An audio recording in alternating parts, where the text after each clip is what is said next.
So last night we had the primaries throughout the country in Kentucky, Pennsylvania, and Arkansas, okay? And who won? Well, I'll tell you who won. Progressives. Went 4 for 4, arguably 5 for 5. Now, that's not what you're reading in the papers today, right? Oh, my God, established Democrats lose. People backed by Obama lose. So let me explain. Why did progressives win? First of all, Pennsylvania, biggest race is Arlen Specter versus Joe Sestak. Arlen Specter was a Republican for decades, was a Democrat for a couple of seconds, right? Was Sestak more progressive than Arlen Specter? Absolutely. No one disputes that.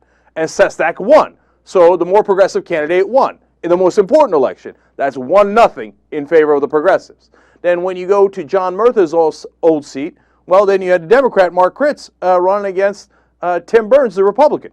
And guess who won? And that was a district that John McCain won over Barack Obama.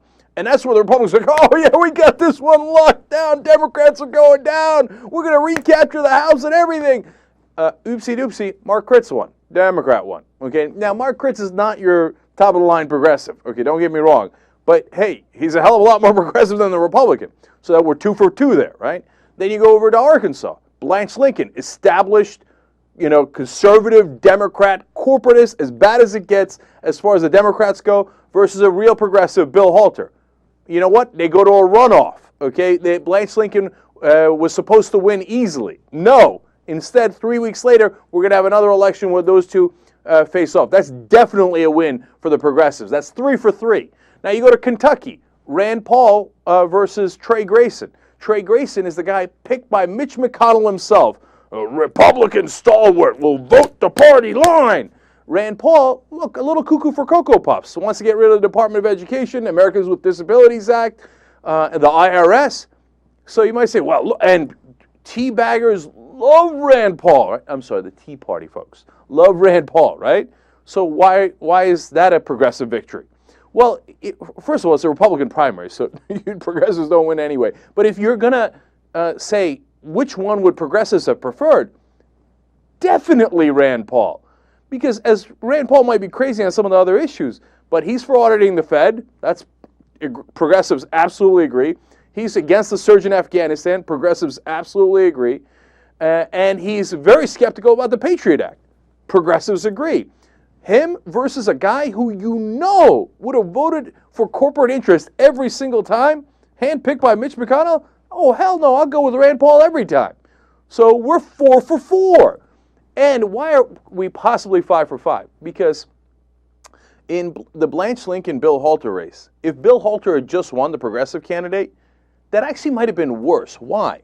Because now that you have a runoff, that extends it for another 3 weeks. Blanche Lincoln was playing cutesy games in the Senate. Oh, you know what? I got a real progressive amendment on derivatives. And she does. It's the first truly progressive thing she's ever done. Why? Because she got a primary opponent who was more progressive than her. And she was going to throw that amendment under the bus the minute the primary was over. I have a story later in the program that's going to show you exactly that was the plan, right?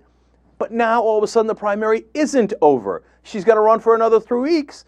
And she has to keep that progressive amendment that might actually wind up helping the country tremendously. 5 for 5. Progressives win in every race. Okay, now, look, do I think that this was I don't want anybody to get me wrong. Was this a message from America saying, we love progressivism, and that's the only reason why we voted the way we did in all these races? No. Come on, don't get carried away. As it is, we wind up with, I think, good to great victories, right? But the real message, of course, that American people are sending is, screw the establishment. Okay, if Mitch McConnell picks someone, I got no interest. If Obama picks someone, I got no interest. Because Obama was on the side of Specter, and he was on the side of Blanche Lincoln, the corporatist establishment Democrats who he wanted to protect. Sad day for you, Obama. It didn't work out that way. Here's what the American people did instead. They threw the bums out. They say, oh, you're going to keep making those deals, think we're stupid. Well, here's who's stupid, you. Because you just lost your seat. Move along, son. Okay, that's what happened to Specter, and that's what's going to happen to Lincoln in the runoff. So it's an anti-establishment vote, and I love that vote. And look, I love that vote if it comes from the left, but also if it comes from the right. So I was just as encouraged by Kentucky, even though I don't agree with Rand Paul on 60% of the issues. I think he's crazy on 60% of the issues. I still love that vote because it's the voters saying, I've had enough of the establishment. I know what they're going to do. They're going to go for the lobbyist money. And at least Rand Paul is going to be a conservative/libertarian that's actually going to represent my principles. Hey, there's no problem with that, man. That's what we want America to get back to. So last night's results were as good as you could have possibly hoped for. Win, win, win for everybody except the establishment.